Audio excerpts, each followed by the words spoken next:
Hello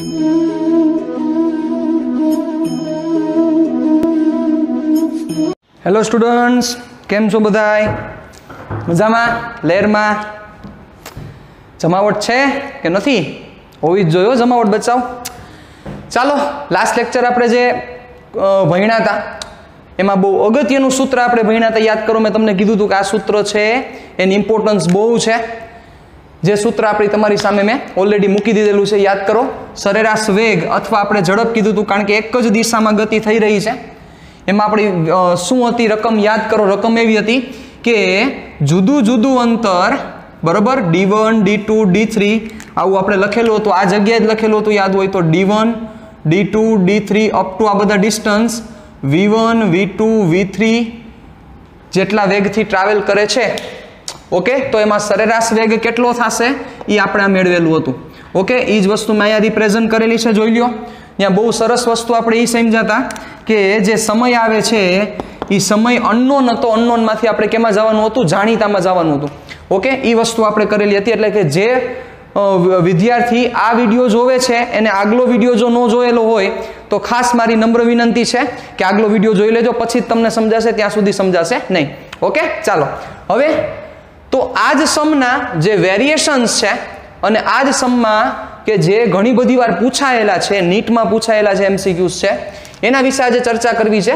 અને થોડુંક હજી આપણે આગળ ડિસ્કશન કરીએ તો એ જ સમનો જે અગત્યનો જે સમ છે, આ જ સમનો એક જે અગત્યનો ટોપિક છે, બરોબર, જેને મેં હેડિંગ આપેલું છે મોસ્ટ આઈએમપી સમ. બરોબર, વાંચો શું છે આખી રકમ એની કે એક વ્યક્તિ તેને કાપવાના કુલ અંતરમાંથી, એટલે કે એક વ્યક્તિ છે એ વ્યક્તિને જેટલું અંતર કાપવાનું છે એના કુલ અંતરમાંથી અડધું અંતર V1 જેટલા વેગથી અને બાકીનું અડધું અંતર V2 જેટલા વેગથી કાપે છે. એટલે એક વ્યક્તિ છે એ વ્યક્તિને તેને કાપવાનું કુલ અંતર. ચાલો તો આપણે સ્ટાર્ટ કરીએ સમજવાની. ચલો, સપોઝ આ રસ્તા ઉપર એ વ્યક્તિ છે, આ વ્યક્તિ રહેલો છે. ચાલો, આ વ્યક્તિને કુલ કેટલું અંતર કાપવાનું છે આપણને નથી ખબર, એટલે આપણે ધારી લઈએ સપોઝ આ વ્યક્તિ છે એ D જેટલું અંતર ટોટલ કાપે છે. ઓકે, ચાલો, કેટલું અંતર કાપે છે? D જેટલું અંતર કાપે છે. વાંચો તો આપણે શું કર્યું છે તો કે આપણે ધાર્યું છે, આપેલું નથી પણ આપણે કંઈક લેવું પડશે, ધારેલ. ઓકે, D આપણે અંતર છે ધારેલું છે. સપોઝ અહીંયા X પણ લઈ શકો, Y પણ લઈ શકો, Z પણ લઈ શકો, મન થાય લઈ શકો, પણ અંતર માટે જનરલી આપણે ડિસ્ટન્સ એટલે D લઈએ છીએ. ચાલો, તો એને કાપવાનું કુલ અંતર, કેટલું અંતર કાપવાનું છે આપણને ખબર નથી, D જેટલું. એટલે આપણે શું કીધું કે D જેટલું અંતર કાપે છે. કાપવાના કુલ અંતરમાંથી અડધું અંતર, એટલે કે આ ટોટલ D છે એમાંથી હાફ જેટલું ડિસ્ટન્સ છે એ V1 જેટલા વેગથી હાલે. ઓકે, ચાલો, તો આમાંથી પહેલા અડધું કરવું પડશે મારે. યસ, કરી અડધું. ચાલો, તો આમાંથી અડધું, ચાલો આ જગ્યાએ સપોઝ અડધું થઈ જાય છે તો D/2 અને આ ડિસ્ટન્સ કેટલું થયું તો કે D/2. તો આ જે અડધું અંતર છે માંથી અડધું અંતર V1 જેટલા વેગથી. ઓકે, એટલે પહેલું અડધું અંતર છે સપોઝ V1 જેટલા વેગથી ટ્રાવેલ કરે છે અને બાકીનું અડધું અંતર છે એ V2 જેટલા વેગથી ટ્રાવેલ કરે છે. એટલે પ્રારંભિક જે D/2 છે એ V1 જેટલા વેગથી, પછીનો D/2 છે એ V2 જેટલા વેગથી ટ્રાવેલ કરે છે. તો તે વ્યક્તિની સરેરાશ ઝડપ મેળવો, મતલબ કે તમારે એવરેજ સ્પીડ મેળવવાની છે. આ આપણો પ્રશ્ન થયો. ક્લિયર? ડન? ચાલો, શું મગજ હાલે છે તમારો ઈ કયો પહેલા મને. મતલબ કે તમે કઈ રીતે વિચારો છો? પહેલી વસ્તુ એ વિચારો કે આમાં આપેલું કેટલું છે, તમને કેટલી વસ્તુ તમને દીધેલી છે. કારણ કે લાસ્ટ લેક્ચરમાં આપણે ચર્ચા કરી હતી મુજબ જે વસ્તુ આપેલી છે એમાં જ તમારો જવાબ હોવો જોઈએ. યાદ કરી લ્યો. મતલબ આ ડિસ્ટન્સ D તો આપેલો નથી, મતલબ તમારા જવાબમાં ક્યાંય D દેખાવો જોઈએ નહીં. તો તમને આપેલી વસ્તુ શું છે તો એના ઉપર આપણે માર્કિંગ કરી વાંચતા જો પહેલેથી. એક વ્યક્તિ તેને કાપવાના કુલ અંતરમાંથી અડધું અંતર V1. યસ, V1 આપેલો છે જેટલા વ્યક્તિ અને બાકીનું અડધું અંતર V2. યસ, V2 આપેલો છે. V1 એ દીધેલો છે, V2 એ આપેલો છે સાહેબ. તો મતલબ તમારો જે અહીંયા જવાબ આવશે એટલે કે જે સરેરાશ ઝડપ આવશે એ ઝડપમાં V1 આવશે, V2 પણ આવશે અને બીજું કઈ આવવાની શક્યતા છે જોવો જોઈએ. બીજું કઈ આપેલું નથી. યસ, એનો મતલબ તમારો આન્સર છે એ V1 અને V2 બંનેના સમન્વયથી આવવો જોઈએ સાહેબ. એના સિવાય કંઈ નવું આવવું જોઈએ નહીં, કારણ કે આપેલું નથી. રેડી? ક્યાંથી સ્ટાર્ટ કરશું જોવો જોઈએ. આ સમ ને આ સમ સાથે કોઈ કનેક્શન છે બેટા જોવો જોઈએ. થોડુંક વિચારો, થોડોક તમારા મગજને ટાઈમ આપો. આ સમ ને આ સમ સાથે કોઈ કનેક્શન છે? વિચારો થોડુંક, લોજિક આંકો તમારું. ઓલા સમમાં શું કીધું હતું? જુદું જુદું અંતર જુદા જુદા વેગથી કાપતું હોય ત્યારે એપ્લાય કરી શકાય. તો બચ્ચાઓ અહીંયા ઈ જ છે જુઓ. આ ડિસ્ટન્સ d/2 ઈ જુદો વેગ છે, આ ડિસ્ટન્સ d/2 જુદો વેગ છે. તો જુદા જુદા વેગથી અંતર કપાતું હોય ત્યારે સરેરાશ વેગ અથવા સરેરાશ ઝડપનું સૂત્ર શું છે? જોવો, આ સૂત્ર સામું પડેલું છે તમારી. તમને એમ થશે કે સર આમાં d3 ક્યાં? તો d3 નહીં લેવાનો. કાલે જ આપણે વાત કરી હતી કે જેટલું આપેલું છે એટલું જ કન્સિડર કરો. તમને અહીંયા કેટલી વસ્તુ દીધેલી છે? 2 વસ્તુ. તો આપણે 2 જ વસ્તુ લેવાની છે. મતલબ કે ખાલી d1 અને d2 કન્સિડર કરવાનો છે. d3 લેવાનો નથી, કારણ કે નથી આપ્યો, અથવા એની ચર્ચા અહીંયા ક્યાંય જરૂર નથી. d4 નથી, d5 નથી, કાંઈ વાંધો નહીં, જે છે એ લ્યો. તમને v1 અને v2 આપેલા છે તો બસ તમારે v1 ને v2 સુધી જ જવાનું છે. શું કામ મૂંઝાવ છો? સમજાય છે? આ વસ્તુ ઉપરથી તમને લાઇટ થવી જોઈએ કે તમારે શું યુઝ કરવું પડશે. હવે સપોઝ તમને એમ થાય કે સર મને આ ફોર્મ્યુલા યાદ નથી, ચાલો આ છોડી દો, આપણે ફોર્મ્યુલાની જરૂર નથી. તેમ છતાં હું તમને એ ફોર્મ્યુલા સુધી લઈ આવું. ચાલો ધ્યાન રાખજો બરોબર, કારણ કે ગોખવાનું નથી, સમજવાની વાત છે સાહેબ. બધી આ સમજશો તો જ મજા આવશે, અને એની જ જમાવટ છે સાહેબ ફિઝિક્સમાં ઓલવેઝ. બરોબર? ચાલો સરેરાશ ઝડપનું સૂત્ર બોલી જાઓ. શું છે સરેરાશ ઝડપનું સૂત્ર? હવે તો યાદ રહી ગયું છે ને બધાને. પથ લંબાઈના છેદમાં સમયગાળો, એટલે કાપેલું અંતર. ટોટલ કેટલું અંતર કાપે છે જોવો જોઈએ. ટોટલ અંતર કાપે છે d/2 પ્લસ d/2. તમને થશે કે સર d કેમ ન લખ્યો? d ન લખવાનું કારણ કે મેં 2 ભાગ પાડ્યા, કારણ કે 2 ભાગમાં વેગ જુદો જુદો છે, એટલે d/2 પ્લસ d/2. રેડી? ચાલો હવે આ d/2 અંતર કાપવા માટે લાગતો સમય કેટલો હશે? Δt1. આ d/2 અંતર કાપવા માટે લાગતો સમય કેટલો હશે? Δt2. નથી ખબર, આપણને ગોતવો પડશે. પણ આપણને ઈ આપેલું છે કે Δt1 અને Δt2 નથી ખબર, પણ ઈ જે અંતર કાપવા માટે q અંતર, આ જે પેલું d/2 અંતર કાપવા માટે જે લાગતો સમય છે એ નથી ખબર, પણ આ d/2 અંતર કાપવા માટે લાગતો વેગ ખબર છે સાહેબ, v1 છે.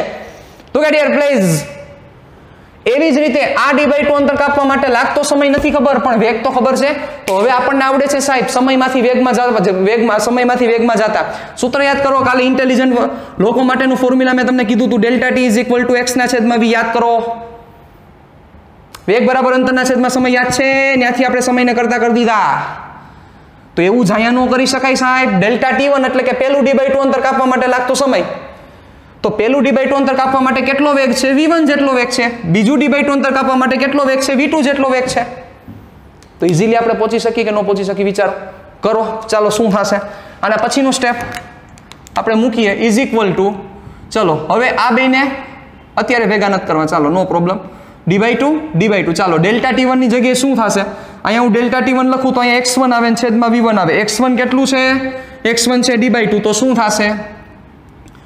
d/2 * v1. લાઈટ થઈ કે ન થઈ? અહીંયા મૂકી દઉં એકવાર. હાલો મૂકી દઉં, ધ્યાન રાખો.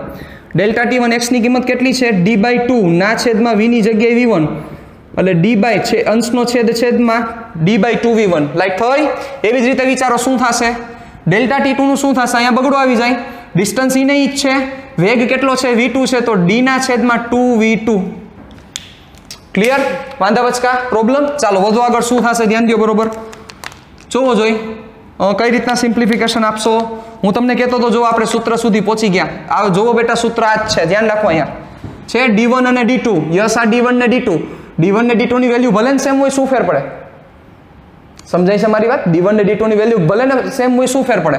આ d/2 આ રહ્યો, આ d/2 આ રહ્યો, d1 ને d2, તો છેદમાં ઈ બે જ ટર્મ આવે. તો યસ, અહીંયા 2 ટર્મ જ લેવાની જરૂર હતી ને આપણે 2 ટર્મ જ લીધા છે. જોવો જોઈએ આ d1 છે, આ d2 છે, અને આ એક આ વસ્તુ છે.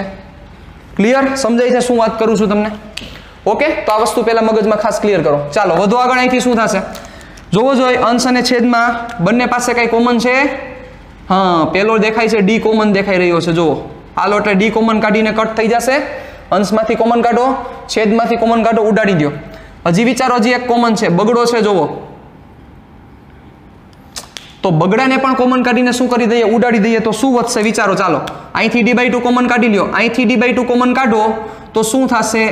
પેલા પાસે કાંઈ નહીં વધે 1, બીજા પાસે કાંઈ નહીં વધે એટલે 1, ના છેદમાં અહીંથી d/2 ઉડાડ નાખો એટલે શું થાય 1/v1, અહીંથી d/2 ઉડાડ નાખો એટલે શું થશે 1/v2. ક્લિયર? સપોઝ તમને એમ થાય કે સર આ સ્ટેપમાં આ રીતના નથી ખબર પડતી તો આપણે બીજું કરીએ. d/2 પ્લસ d/2 એટલે d થશે બચ્ચાઓ. ચાલો ધ્યાન રાખજો. d/2v1 plus d/2v2. ઓકે, હવે શું કરાય? તો કે આ બંને પાસે બગડો છેદમાં છે, બંને પાસે બગડો છેદમાં છે, સીધો સીધો ઉપર વયો જશે એટલે આ બગડાને ટ્રાન્સફર કરી દો કઈ બાજુ? ઉપરની તરફ. ઓકે, અને અહીંથી d કોમન નીકળી જશે એટલે આના પછીનું સ્ટેપ આવું પણ કરી શકાય. આ પેરેલલ આખું છું. ચાલો અહીંથી આ બે કોમન કાઢીને છેદનો છેદ અંશમાં એટલે 2d ના છેદમાં અહીંથી d કોમન કાઢી લ્યો કારણ કે આ બંને પાસે d છે.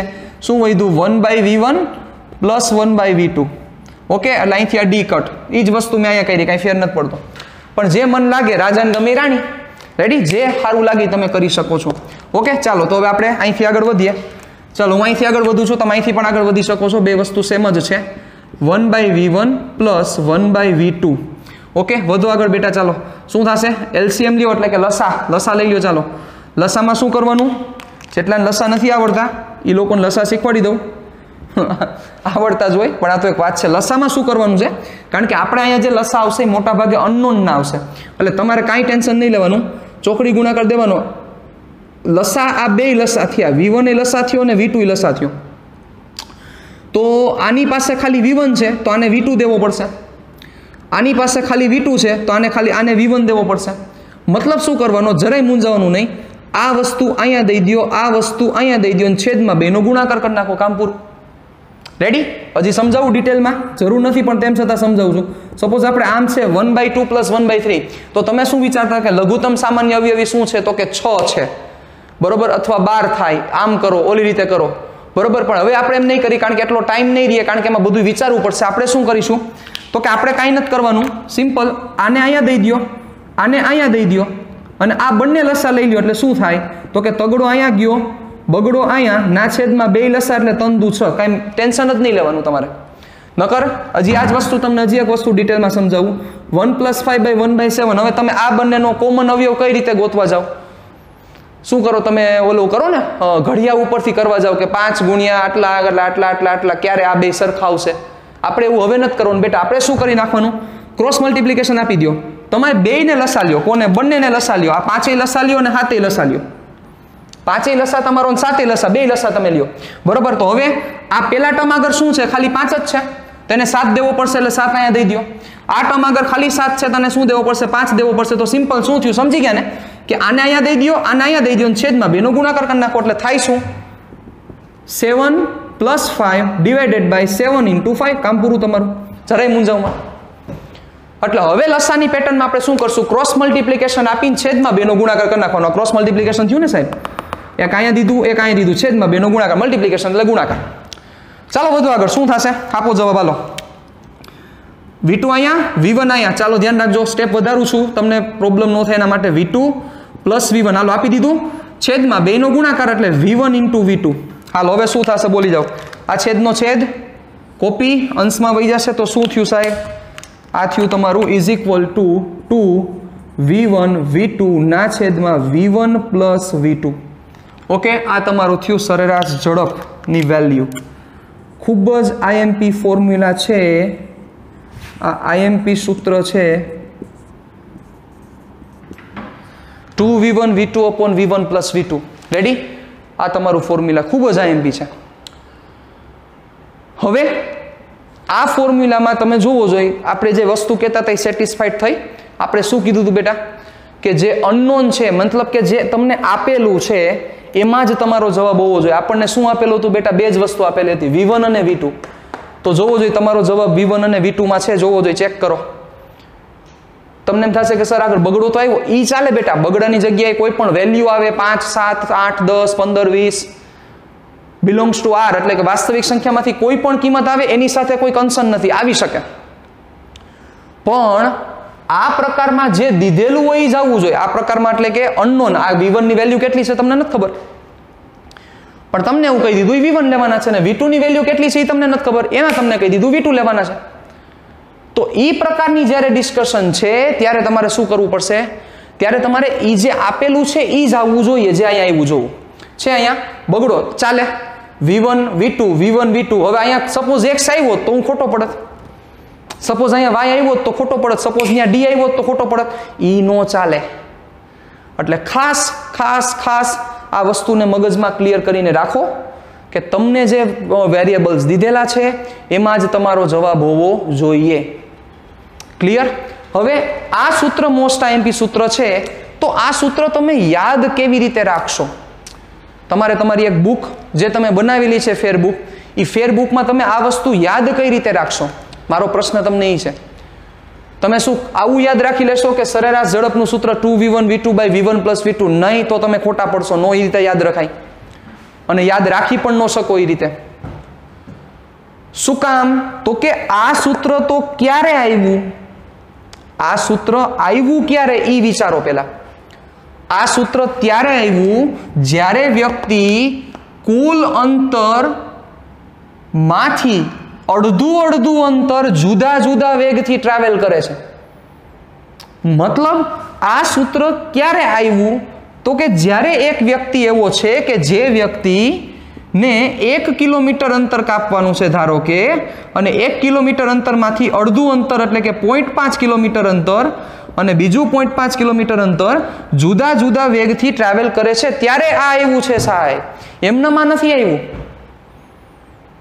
હવે તમે ડાયરેક્ટ આવું યાદ રાખી લો કે 2v1 v2 છેદમાં v1 plus v2, તો તમે ખોટા પડી જાઓ. નો ચાલે એવું. કારણ કે બધી જગ્યાએ ફોર્મ્યુલા લાગુ પડે એવું જરૂરી નથી. બધી જગ્યાએ નહીં, પર્ટિક્યુલર જગ્યાએ જ લાગુ પડે. કઈ પર્ટિક્યુલર જગ્યા? કાપવાનું જેટલું કુલ અંતર છે એમાંથી અડધું અંતર જુદા જુદા વેગથી ટ્રાવેલ કરતો હોય. સમજો મારી વાત બરોબર. કાપવાનું જેટલું અંતર છે એમાંથી અડધું અંતર જુદા જુદા વેગથી ટ્રાવેલ કરે, ત્યારે આ ફોર્મ્યુલા એપ્લાય થાય સાહેબ. બાકી આ ફોર્મ્યુલા એપ્લાય કરી શકો નહીં. તમારે તમારી બુકમાં આ વસ્તુ આખી નોંધ કરવાની છે, અને આ જ ફોર્મ્યુલાને હું શોર્ટમાં કઈ રીતે યાદ રાખવું એ વસ્તુ તમને અહીંયા હું લખીને દઉં છું. બરોબર? ચાલો ધ્યાન દેજો વ્યવસ્થિત રીતે.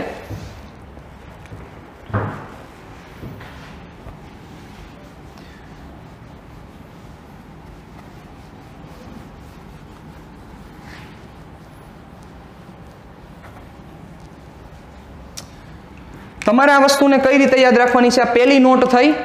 શોર્ટકટ પણ કહી શકાય, કારણ કે જો આ ફોર્મ્યુલા યાદ હોય તો તમારે આટલી બધી વસ્તુ નહીં કરવી પડે ને, આ બધા સ્ટેપ તમારા કટ થઈ જાય. પણ શોર્ટકટ છે બેટા, તો શોર્ટકટના આઈરે લિમિટેશન છે. દરેક શોર્ટકટની લિમિટેશન હોય, દરેક શોર્ટકટની એક પેટર્ન હોય, એ વસ્તુ હોય ત્યારે જ શોર્ટકટ લાગતી હોય. એટલે બેઝિકલી જોવા જાવ તો બેઝિકલી મહાન કોણ છે? કોન્સેપ્ટ મહાન છે. જો મેં સ્ટાર્ટ કોન્સેપ્ટથી જ કર્યું હતું. શું કોન્સેપ્ટ હતો? સરેરાશ ઝડપ એટલે કાપેલું અંતર છેદમાં લાગતો સમય. મહાન કોન્સેપ્ટ છે, પણ આ વસ્તુ ઘણી બધી વાર યુઝ થતી હોય તો આટલા સ્ટેપ કાપવા માટે આપણે શું કરવું પડે? આ ફોર્મ્યુલા યાદ રાખવું જરૂરી છે. ઓકે, એટલે ખાસ આ વસ્તુને ધ્યાનમાં રાખજો ને ક્યાંય આમાં ભૂલ ન થાય જોજો. એટલે શું યાદ રાખવાનું છે હું તમને કહી દઉં. બરોબર? એ ધ્યાન રાખજો. શોર્ટ એન્ડ સ્વીટમાં પહેલી નોટ નંબર 1 એટલે કે શોર્ટકટ નંબર 1. શોર્ટકટ નંબર 1, કુલ અંતર શોર્ટમાં જ આપણે યાદ રાખવાનું છે. અડધું અંતર v1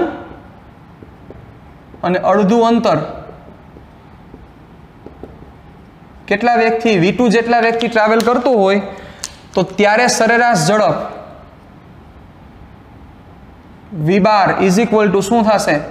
2v1 v2 upon v1 plus v2. પૂરું થઈ ગયું તમારું કામ. રેડી? આ શોર્ટકટ તમારે યાદ રાખવાની છે. હવે તમને એમ થાય કે સર આ પ્રકારના સમમાં શું એની રકમ શું હશે? તો એના માટે હું તમને હમણાં તમારી સ્ક્રીન ઉપર જુઓ, તમને બે આખી રકમ દેખાતી હશે. હું બુકમાંથી જોઉં છું, તમને તમારી સ્ક્રીન ઉપર દેખાશે. બરોબર? કેમાં પૂછાયેલો છે? નીટમાં પૂછાયેલો પ્રશ્ન છે. રેડી?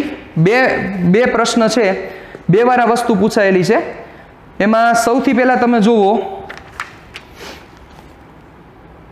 1991 વાળો પ્રશ્ન છે. જો CBSE PMT 1991 માં પૂછાયેલો પ્રશ્ન. રેડી? વાંચો.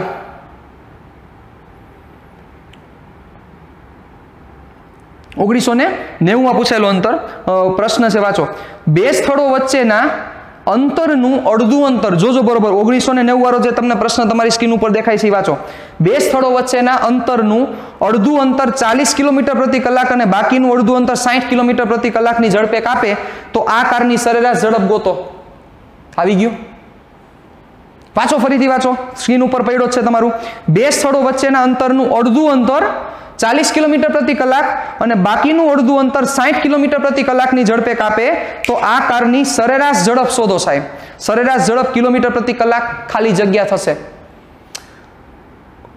વચ્ચેનું જે અંતર એનું અડધું અંતર 40 અને બાકીનું અડધું અંતર 60. કન્ડિશન ફોલો થાય છે. જોવો, કુલ અંતરમાંથી અડધું અંતર V1 એટલે અહીંયા 40, બાકીનું અડધું અંતર 60.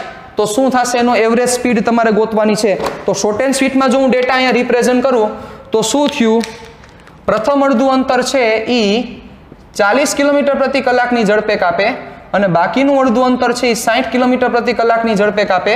તો તમારે આનો V બાર અથવા V એવરેજ ફાઇન્ડ કરવાનો છે. મોટા ભાગના સ્ટુડન્ટ લોચો ક્યાં મારે છે તમને એના હું એક ઓપ્શન્સ પણ તમારી સામે મૂકું છું. ઓપ્શન જોજો, 40, 48, 50 ને 60. ઓકે, એના ઓપ્શન કંઈક આવા છે: 40 કિલોમીટર પર આર, 48 કિલોમીટર પર આર, 50 કિલોમીટર પર આર અને D 60 કિલોમીટર પર આર. બરોબર. મોટા ભાગના સ્ટુડન્ટ શું જવાબ આપશે હું તમને કહું. મોટા ભાગના સ્ટુડન્ટ કહેશે 50. શું કામ 50? એને એવરેજ સ્પીડ એટલે શું કરશે? આ બેનો સરવાળો ભાગ્યા 2. મોટા ભાગના સ્ટુડન્ટ આ ભૂલ કરે છે, કારણ કે એવરેજ એટલે જનરલી શું સમજાવ્યું? એવરેજ એટલે બધાનો સરવાળો ભાગ્યા 2 એવું થાય, પણ પર્ટિક્યુલર જગ્યાએ થશે, બધી જગ્યાએ વસ્તુ ન થાય. એટલે આ વસ્તુ તમારે ધ્યાનમાં રાખવાની છે સાહેબ. એટલે અહીંયા ડાયરેક્ટ અહીંયા જોયું, અહીંયા જોઈ લીધું, હા એકવાર ચાલીને પછી પેલું અડધું ચાલીને બીજું અડધું 60, તો સરેરાશ કેટલું? 40 + 60 ભાગ્યા 2 50. નો થાય, આ નો થાય, ધ્યાન રાખજો. આ રોંગ તમારો આન્સર થશે સાહેબ. ખાસ વસ્તુ, આ વસ્તુ મગજમાં રાખજો. આ જ સમજવાની વાત છે સાહેબ ફિઝિક્સમાં. તમને લાઇટ થવી જોઈએ, તમને એવું કીધેલું છે, મેન્શન કરેલું છે, તો શું કામ મૂંઝાવજો કે અડધું અંતર જુદો વેગ છે, બાકીનું અડધું અંતર જુદો વેગ છે. જો અડધું અંતર ઉપર હું ખાસ ભાર મૂકું છું, ત્યારે બંને વેગ જુદા જુદા છે, ત્યારે સરેરાશ વેગનું સૂત્ર આ છે સાહેબ. તો હવે શું કરવું પડે? સમજી ગયા તમે મારી વાત? તમારે શું કરવું પડશે? આ ફોર્મ્યુલા એપ્લાય નહીં થાય. ક્યુ તમે જે સમજો છો એ V1 + V2/2 40 + 60 ભાગ્યા 2 50. નો થાય, રોંગ થાય. સમજા? તો ક્યુ થાય? યસ, મોટા ભાગના સ્ટુડન્ટ સમજી ગયા છે. આ ફોર્મ્યુલા એપ્લાય થશે, કરો એપ્લાય. તો કરેક્ટ આન્સર છે V average = 2V1 V2 / V1 + V2. એટલે 2V1 ની જગ્યાએ મૂકી દો 40, V2 ની જગ્યાએ મૂકી દો 60 ના છેદમાં V1 + V2 એટલે 40 + 60 સાહેબ. સમજો, મગજને કષ્ટ આપો. રેડી? એની જ મજા આવશે સાહેબ. ફિઝિક્સમાં મોજ જ ઈ છે. ચાલો હવે ભેગું કરો ભાઈ. 6 ચોક 24, 24 દુ 48, 6 ચોક 24 દુ 48, 48 પાછળ 2 મીંડા એટલે 48 100 ના છેદમાં શું આવશે તો કે 100, 60 ને 40 100. રેડી? ઉડાડો. કેટલા આન્સર આવ્યો બેટા? 48 કિલોમીટર પર આર. તમારો કરેક્ટ આન્સર છે B. આપણે હરખાતા આવતા હોય ઘરે આવી ત્યારે આવડી ગયો. આવા પ્રશ્ન થોડા પૂછવાના હોય. 40 + 60 ભાગ્યા 2 50 થાય ને. આવા પ્રશ્ન થોડા પૂછવાના હોય. પણ નાનકડી મિસ્ટેક થઈ જાય તો એ 4 નહીં 5 માર્ક લઈને જાય બેટા. કેટલા માર્ક લઈને જાય? 5 માર્ક. કારણ કે નીટમાં જે પ્રશ્ન પૂછે છે એ 4 માર્કનો એક પ્રશ્ન છે અને એમાં ખોટો પડે ને તો -1 જાય. એટલે તમારા આવ્યા હોય એમાંથી એક વયો જાય નીટમાં. એટલે નેગેટિવ સિસ્ટમ છે. અત્યારે તો તમે ધોરણ 10માં શું કર્યા હોય, તમારે તો જો કે MCQ પદ્ધતિ બહુ ઘટી ગઈ હતી, પણ જૂના સમયમાં શું હતું? 50 MCQ આવતા. તો તમારા આગલા વર્ષની વાત કરું, 50 MCQ આવતા, શું કરતા? બાજુમાંથી જોઈ લેતા 50 MCQ. હવે એમાં સપોઝ ખોટો પડે તો -1 ન થાય માર્ક્સ. મતલબ કે સપોઝ હું એમ કહું તમને કે ટોટલ 50 MCQ છે, બરોબર? 50 MCQ માંથી તમારા 30 MCQ સાચા છે અને 20 MCQ ખોટા છે, તો તમારા માર્ક્સ કેટલા આવે? 30 માર્ક્સ આવે સાચા. પણ ક્યારે? એ જો નેગેટિવ સિસ્ટમ ન હોય તો ત્યારે. પણ નીટમાં નેગેટિવ સિસ્ટમ છે, એટલે તમે સપોઝ ખોટો ટીક કરો તો એક લેતો જાય. સમજી ગયા? એટલે આ વસ્તુ ખાસ ધ્યાન રાખવાની છે. એટલે નેગેટિવ એક નેગેટિવ થાય એટલે શું થયું? તમને આનો એક પછી સ્પેશિયલ એક વિડીયો મોકલીશ તમને, બરોબર? નીટને JEE આખું કઈ રીતના આખી એની વર્કિંગ સિસ્ટમ છે એનો એક વિડીયો હું તમને બનાવીને મોકલીશ, પણ અત્યારે નથી મોકલતો, બરોબર? એના શું થાય? સપોઝ તમે 25 MCQ તમારા સાચા પડ્યા છે, 25 MCQ તમારા સાચા પડ્યા છે, તો 25 ચોકું 100 એટલે 25 × 4 = 100 માર્ક્સ આવી ગયા તમારા. પણ તમે 10 એવા છે કે જે 10 તમે ખોટા ટીક કર્યા છે. ખોટા ટીક કર્યા એટલે સપોઝ આન્સર આવતો હોય બી, એની જગ્યાએ તમે સી ટીક કરી નાખ્યો છે, તો એમાં શું થાય તો કે આ 10 જે ખોટા પડ્યા એ 10 છે એ 1 માર્ક્સ લઈને જાય, એટલે -1 માર્ક કરે એટલે કેટલા થાય -10. તો હવે વિચારો શું થયું, તમે ટોટલ અટેમ્પ્ટ કેટલા કર્યા છે? ટોટલ તમે અટેમ્પ્ટ કર્યા છે 25 અને 10 બીજા, એટલે ટોટલ અટેમ્પ્ટ કરેલા છે તમે 35. 35 જેટલા અટેમ્પ્ટ કરેલા છે એમાંથી 25 સાચા એટલે 100 માર્ક્સ તમારા પ્લસ થયા, પણ 10 તમે ખોટા ટીક કર્યા છે એટલે -10 બીજા થયા, તો ટોટલ કેટલા માર્ક્સ થયા તમારા? 90 માર્ક્સ થયા. એવું ધોરણ 10 માં નહોતું, આમાં એવું છે. એટલે આમાં બધું વિચારીને કદમ મૂકવા પડે સાહેબ.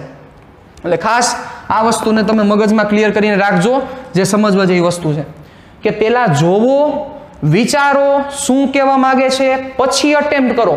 સ્ટાર્ટિંગમાં વાર લાગશે, સ્ટાર્ટિંગમાં સમ થતા વાર લાગશે, કારણ કે સમ સાથે તમારો જે સંબંધ છે, ફિઝિક્સના સમ સાથેનો સંબંધ છે, તમારો હજી નવો સંબંધ છે.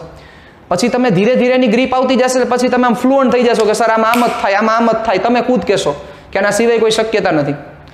પણ સ્ટાર્ટિંગ છે એટલે વાર લાગશે. એટલે એમાં ખાસ બધી વસ્તુ જોવાની છે. તમને શું આપેલું છે, ડિસ્ટન્સ દીધેલું છે, આ શું આપેલું છે, શું સરખું કીધેલું છે, એ પ્રમાણે તમારે આગળ વધવું પડે. ડન? રેડી? ચાલો, હજી આપણો બીજો પ્રશ્ન બાકી ને? યસ, મેં તમને સ્ક્રીન ઉપર દેખાડેલો હતો. હું જ્યારે સ્ક્રીન ઉપર દેખાડું ને બેટા, ત્યારે તમે તમારી બુકમાં એ આખી રકમ છે એ લખી લેજો, એટલે તમને તમારા એક્સ્ટ્રા સમ થઈ જાય. ચલો, એક તો આ કર્યું આપણે. ઓકે, એના પછીનો જે સમ છે એ હું તમને કહું. 2007માં પૂછાયેલો, CBSE PMT 2007માં પૂછાયેલો પ્રશ્ન. નીટ ને PMT બધી એક્ઝામો જુદી છે, પણ એ એક આખી ચેનલમાં આવતી એક્ઝામ હતી પહેલા. ઓકે, ચાલો વાંચો શું છે પ્રશ્ન. એક કાર નિયમિત ઝડપ VU થી X બિંદુ પરથી Y બિંદુ પર પહોંચે છે. ચાલો, હવે મારે થોડીક જગ્યા જોશે, તો પહેલા તમે તમારી બુકમાં આખું આ વ્યવસ્થિત રીતે લખી નાખો, પછી આપણે આગળ વધીએ. ચાલો, ક્લિયર? ડન? ચાલો આપણે આગળ વધીએ છીએ. હવે આ ભલે રહ્યું, આપણે આ ઉડાડી નાખીએ, કારણ કે આની કઈ હવે જરૂરિયાત નથી.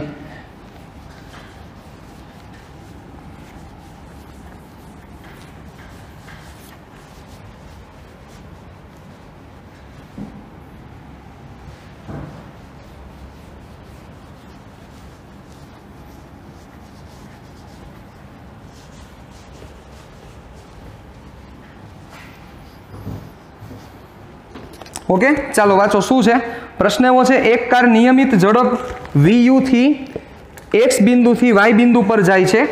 ઓકે, ચાલો, આ X બિંદુથી Y બિંદુ પર જાય છે. ઓકે, એટલે અહીંથી X થી Y તરફ જાય ત્યારે એનો વેગ કેટલો છે? VU છે. ચાલો વાંચો આગળ.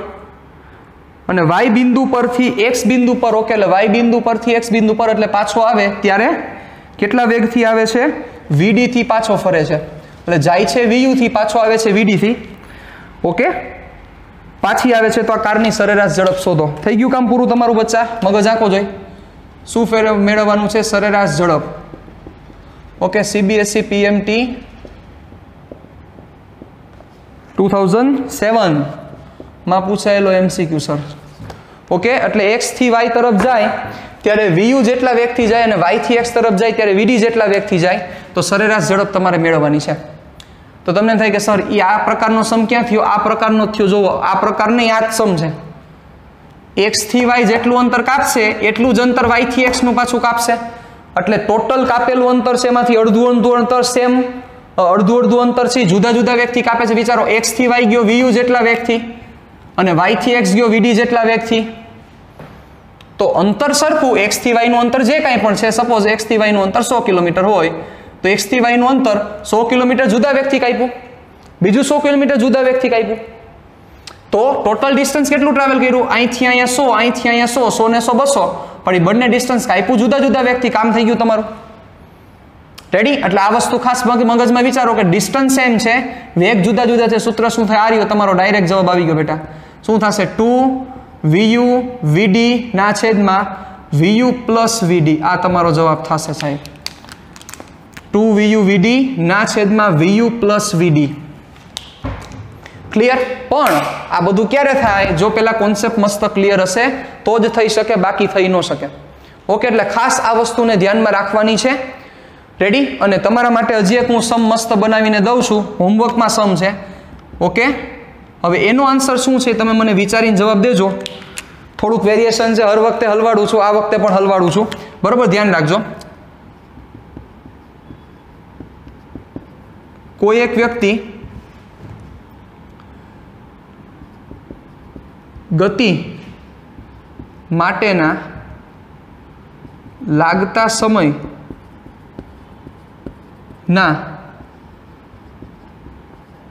અડધા સમય માટે v1 જેટલા વેગથી ગતિ કરે છે અને બાકીના